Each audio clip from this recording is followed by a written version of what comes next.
চট্টগ্রাম বিশ্ববিদ্যালয়ের ডি ইউনিটের ভর্তি পরীক্ষার পর তোমরা সবচেয়ে বেশি যেটা চেয়েছো সেটা হচ্ছে ভাইয়া চট্টগ্রাম বিশ্ববিদ্যালয়ের বি ইউনিটের এমন একটা সাজেশন দেন বা শেষ সময় আমরা এই কয়দিন এমন কি রিভিশন দিব যেখান থেকে আমাদের মিনিমাম 70 থেকে 80টা এমসিকিউ তো কমন পড়েই যাবে।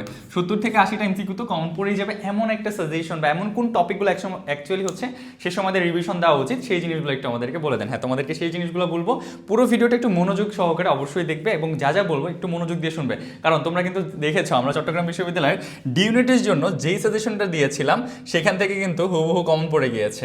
ওকে, তো চলো এখন আমরা হচ্ছে একটু বি ইউনিটেরটা আলোচনা করি। প্রথমে আমরা কোনটা দিয়ে শুরু করবো? চলো বি ইউনিটের আমরা প্রথমে শুরু করবো বা ইংরেজি দিয়ে। দেখো কোন কোন টপিকগুলো তোমার হচ্ছে ইংরেজির জন্য খুব গুরুত্বপূর্ণ, খুব মানে ভালোভাবে তোমার দেখে যেতে হবে।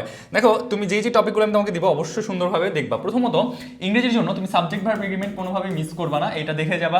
তারপরে হচ্ছে কন্ডিশনাল সেন্টেন্স কোনোভাবেই মিস করবা না, এটা দেখে যাবা। তারপরে পজিটিভ ভার্ব এখান থেকেও আসার পসিবিলিটি আছে, তবে এই দুইটা খুব বেশি গুরুত্বপূর্ণ, মাথায় রাখবা। যেগুলো স্টার মার্ক করে দিচ্ছে এগুলো কিন্তু তোমাদের জন্য গুরুত্বপূর্ণ। আসো এরপরে যাই চট্টগ্রাম বিশ্ববিদ্যালয়ের বি ইউনিটের জন্য তোমার হচ্ছে এমবেডেড কোশ্চেন যেটা আছে এখান থেকে প্রশ্ন আসছে দেখা যায়। পিন পয়েন্ট ইরোর থেকে তো অবশ্যই তুমি প্রশ্ন পাবাই। তারপরে হচ্ছে তুমি ভার্ব থেকে প্রশ্ন পাবা। ভাইয়া ভার্ব বলতে কোনটা বোঝাচ্ছেন? Right form of verb? হ্যাঁ, রাইট ফর্ম অফ ভার্ব আছে তোমার হচ্ছে কখন ভার্বের পর ভার্ব হচ্ছে ভার্ব প্লাস আইএনজি হয়, বা হচ্ছে তোমার কখন হচ্ছে দেখা গেছে তোমার ইনফিনিটিভ হচ্ছে, মানে ওভারঅল রাইট ফর্ম অফ ভার্বের যেগুলো আছে তুমি এগুলো অবশ্যই দেখে যাবা। এরপর সাবজাংটিভ ড্যাংলিং মডিফায়ার এই জায়গা থেকেও তুমি প্রশ্ন পাওয়ার একটা সম্ভাবনা রয়েছে। তারপরে মডাল অক্সিলারি জিরান পার্টিসিপল এখান থেকে তো তুমি প্রশ্ন পাবাই, আশা করা যায় ইনশাল্লাহ তুমি এখান থেকে অবশ্যই প্রশ্ন পাবা। বিশেষ করে এই মডাল অক্সিলারি থেকে তোমার প্রশ্ন পাওয়ার পসিবিলিটি অনেক বেশি হাই। তুমি খেয়াল রাখবা এই যে টপিকগুলো আমি বলতেছি এগুলো কিন্তু অবশ্যই রিভিশন দিয়ে, তোমার তো পড়া শেষ, এখন তো আর নতুন করে পড়ার কিছু নাই, তুমি অবশ্যই রিভিশন দিয়ে তারপরে তুমি অবশ্যই যাবা পরীক্ষার হলে। আচ্ছা চলো এরপরে যাই। এরপরে হচ্ছে tense and sequence of tense. ভাইয়া এখান থেকে তুমি প্রশ্ন পাবা চট্টগ্রাম বিশ্ববিদ্যালয়ের বি ইউনিটে, তুমি এখান থেকে প্রশ্ন পাবা, আমি তোমাকে এতটুকু বলতে পারি। আচ্ছা ফাইন, এরপরে আসো ভাইয়া চেঞ্জিং সেন্টেন্স আর ট্যাগ কোশ্চেন এই জায়গাটা থেকেও তুমি অবশ্যই প্রশ্ন পাবা। ওকে ফাইন, এরপর হচ্ছে এগ্রিমেন্ট, প্যারালিজম, ইনভার্সন। তুমি প্রত্যেকটা টপিক দেখছো তাই না? তোমার দেখা হয়েছে না প্রত্যেকটা টপিক? এখন এগুলোকে গুরুত্ব দাও, এগুলোকে গুরুত্ব দাও। এগ্রিমেন্ট, এই যে agreement, affirmative agreement, negative agreement, তারপর প্যারালিজম মানে বোথ সাইডে যে হচ্ছে সেম ইয়া মেনটেন করতে হয়, তারপরে হচ্ছে ইনভার্সন, এগুলোকে খুব গুরুত্ব দিয়ে এখন একটু দেখো। ওকে, বাট যেগুলো স্টার মার্ক করতেছি ওগুলো কিন্তু বেশি গুরুত্বপূর্ণ, আবারও খেয়াল রাখো। ওকে ফাইন, আসো এবার সামনে যাই। এরপরে ভাইয়া তোমার ভোক্যাব পার্ট, তোমার ভোকাবুলারির ভিতরে যেগুলো আছে ধরো সিনোনিম, অ্যান্টোনিম, তারপরে হচ্ছে তোমার ভাই তুমি যদি মেমোরাইজিং এর আইটেমের একটা জিনিস খেয়াল করো সেটা হচ্ছে যে প্রিভিয়াস এসে যে কোশ্চেনগুলো আসছে এগুলা বেশিরভাগই দেখা যায় তোমাদের হচ্ছে বিভিন্ন সালে বিভিন্ন চাকরি পরীক্ষায় বিভিন্ন পরীক্ষায় কিন্তু আসা প্রশ্ন, এগুলো একটু ভালোভাবে দেখো। আর তুমি যা পড়ছো ওগুলো কিন্তু অবশ্যই রিভিশন দিবা। বেসিক পার্ট থেকে দেখা যায় আসে 40% চট্টগ্রাম বিশ্ববিদ্যালয়ের বি ইউনিটে, আর বাকি যেই মানে ভোকাবুলারিগুলো আছে হচ্ছে আরও 60%, এগুলো হচ্ছে দেখা যায় কোনো না কোনো পরীক্ষার যে রিপিটেড কোশ্চেন সেই রিপিটেড কোশ্চেনগুলাই তোমার এখানে পাওয়া যায়। ওকে, ভোকাবুলারির ক্ষেত্রে বলতেছি শুধুমাত্র। আচ্ছা ফাইন, এরপর appropriate preposition, phrase and idioms, তারপরে হচ্ছে onward substitution, group verb, spelling, এই জিনিসগুলো তুমি অবশ্যই দেখে তারপরে পরীক্ষার হলে যাও। আমি বলতেছি এই জিনিসগুলো কিন্তু তোমার ট্রাম্প কার্ড হবে, এটা যারা পারে না তারা কিন্তু চান্স পায় না। ওকে ফাইন, আসো এরপরে ভাইয়া আর এই সাইডে তেমন কিছু নাই। এবার আমরা একটু বাংলার জন্য যাই, যে ভাইয়া বাংলার কোন জিনিসগুলো একটু দেখবো, শর্ট সিলেবাস নাকি ফুল সিলেবাস। দেখো চট্টগ্রাম বিশ্ববিদ্যালয় বাংলায়, বিশেষ করে বাংলায় মাথায় রাখবা ওরা যে কোন জায়গা থেকে প্রশ্ন করে এটা তুমি বুঝতে পারবা তখন যখন তুমি প্রশ্ন ব্যাংক দেখবা।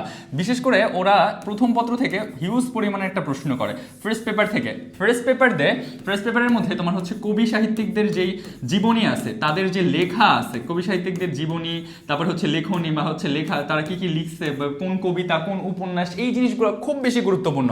তারপরে দেখা যায় তোমাদের হচ্ছে কবি সাহিত্যিক গেল, এরপরে তোমার আরেকটা জিনিস এখানে আমি তোমাদেরকে বলে দিই ফার্স্ট পেপারে, সেটা হচ্ছে বিভিন্ন অর্থ। হ্যাঁ, বিভিন্ন অর্থ, শব্দার্থ যেটা আছে এই জিনিসগুলো তুমি ফার্স্ট পেপারে এখান থেকে তুমি পাবা। হিউজ পরিমাণে প্রশ্ন তুমি এই জায়গাগুলো থেকে পাবা ফার্স্ট পেপারে। আরেকটা বিষয় তোমাকে আমি বলি, সেটা হচ্ছে তোমাদের নাটক আর উপন্যাস। আমি বারবার বলতেছি নাটক উপন্যাস থেকে তুমি 2+ প্রশ্ন 3টাও 4টাও পর্যন্ত পাইতে পারো, ঠিক আছে? 2+ প্রশ্ন তুমি এখানে পাবা নাটক উপন্যাস থেকে। বাংলায় এই জিনিসটা ফলো না করে বা এই জিনিসটা রিভিশন না দিয়ে অনেক স্টুডেন্ট যায় আর অনেক স্টুডেন্ট বাসও খায়, ঠিক আছে? তো তুমি এই কাজটা করো না, যে তোমার যে নাটক আছে, নাটক আর হচ্ছে তোমার উপন্যাস, নাটক আর উপন্যাস এই যে দুইটা আছে তোমার হচ্ছে সহপাঠে, এই দুটো অবশ্যই রিভিশন দিয়ে তারপর পরীক্ষার হলে যাবা। চলো আমরা একটু সামনের দিকে আগাই। এই যে গদ্য পদ্য, তারপর সাহিত্যিকদের কর্ম, তারপর হচ্ছে তোমাদের সহপাঠ। সাহিত্যিকদের কর্ম কোনটা? সাহিত্যকর্ম যেটা, ওই যে যেটা বললাম এতক্ষণ বিশ্লেষণ করা হয়ে গেছে। চলো এবার আমরা সামনে আগাই। দেখো এখানে ব্যাকরণের ভিতরে তোমাদের সমাজটা খুব বেশি গুরুত্বপূর্ণ, সমাজটা আসার পসিবিলিটি থাকে। তারপরে উপসর্গ থেকে বা অনুসর্গ থেকে প্রশ্ন আসতে দেখা যায়, যেগুলো স্টার মার্ক করতেছি এগুলো কিন্তু ইম্পর্টেন্ট, হ্যাঁ, যেগুলো স্টার মার্ক করতেছি। এরপর হচ্ছে ধ্বনি ও বর্ণ প্রকরণ থেকে আসতে দেখা যায়। তারপরে বানান শুদ্ধিকরণ থেকে তো অবশ্যই তুমি প্রশ্ন পাবা, আশা করা যায় এবছরও তুমি প্রশ্ন পাবা বিগত সালগুলোর মতো। তারপরে এই নত্য সত্য বিধান, এখান থেকেও তোমার বানান শুদ্ধিকরণ টাইপের প্রশ্নগুলাই তুমি পেতে পারো। ওকে, আচ্ছা ফাইন। এরপর ভাইয়া সামনের দিকে আগাই। বাংলার জন্য বাংলা শব্দ ভান্ডারটা খুব বেশি গুরুত্বপূর্ণ। শব্দ ভান্ডার থেকে কোন ভাষা থেকে আসছে, আরবি, ফার্সি, তারপরে হচ্ছে তোমার উর্দু, এই যে টাইপের গুলো আছে, এই বাংলা শব্দ ভান্ডার এটাও তোমার জন্য মোটামুটি ভালোই গুরুত্বপূর্ণ, অবশ্যই এটা খেয়াল রাখবা।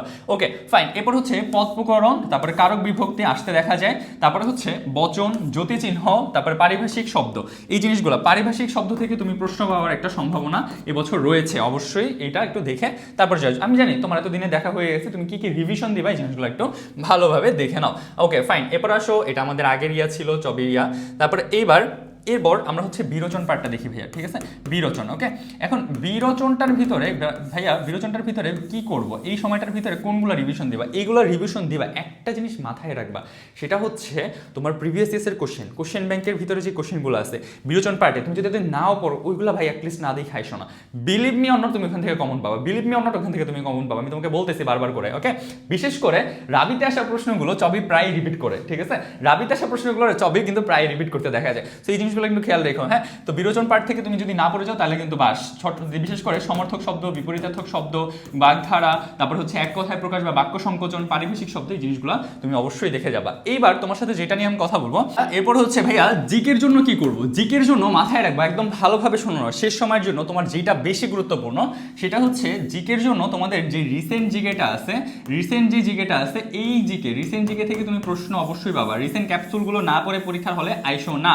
ওকে, এরপর আরেকটা বিষয়, সেটা হচ্ছে যে বেসিক প্রশ্ন, বেসিক জিকে যেটা তুমি পড়ছো এতদিন পর্যন্ত, বেসিক যে জিকেগুলো তুমি পড়ছো, এই বেসিক জিকেটা তোমার এখান থেকে এটাও গুরুত্বপূর্ণ। এখন ভাইয়া টপিকগুলো কি বলবেন না, দেখো টপিকগুলো না এই পর্যন্ত অনেকবার বলে ফেলছি। বিশেষ করে একটা জিনিস তোমাকে আমি জাস্ট এখানে ইনফর্ম করার জন্য মানে এই জায়গাটায় বলতেছি জিকের ক্ষেত্রে, সেটা হচ্ছে তোমার এইখানে রিসেন্ট পার্ট যেমন গুরুত্বপূর্ণ, তেমনি বেসিক পার্টটা অনেক বেশি গুরুত্বপূর্ণ।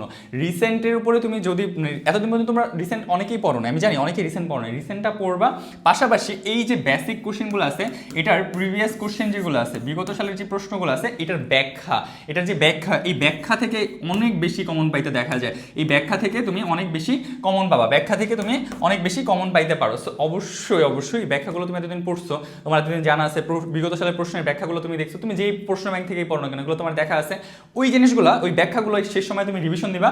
পাশাপাশি তোমার যে এমসিকিউগুলো আছে, তোমার যে প্রিভিয়াস ইয়ার্সের এমসিকিউ যেগুলো আছে, এগুলো একটু সলভ করে তারপরে আইসো, তাহলে মোটামুটিভাবে তুমি অনেক বেশি কমন পাবা বা তুমি অনেক ভালোভাবে একটা রিভিশন জিকের জন্য দিতে পারবা আশা করি। ওকে, সো তোমার জন্য অনেক দোয়া রইলো, অনেক শুভকামনা রইলো। বি ইউনিটে তুমি অনেক ভালো একটা রেজাল্ট করো, তোমার জন্য দোয়া।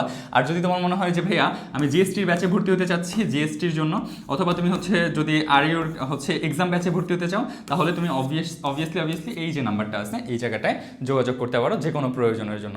তো তোমার জন্য অনেক দোয়া রইলো। আবারও বলতেছি, তুমি অবশ্যই চবিয়ান হবে ইনশাল্লাহ, কয়েকদিনের ভিতরেই তোমার রেজাল্ট হয়ে যাবে পরীক্ষার পর, আর তুমি অনেক ভালো একটা রেজাল্ট করে চবিয়ান হবে আমি বিশ্বাস রাখি। বেস্ট অফ লাক, আসসালামু আলাইকুম।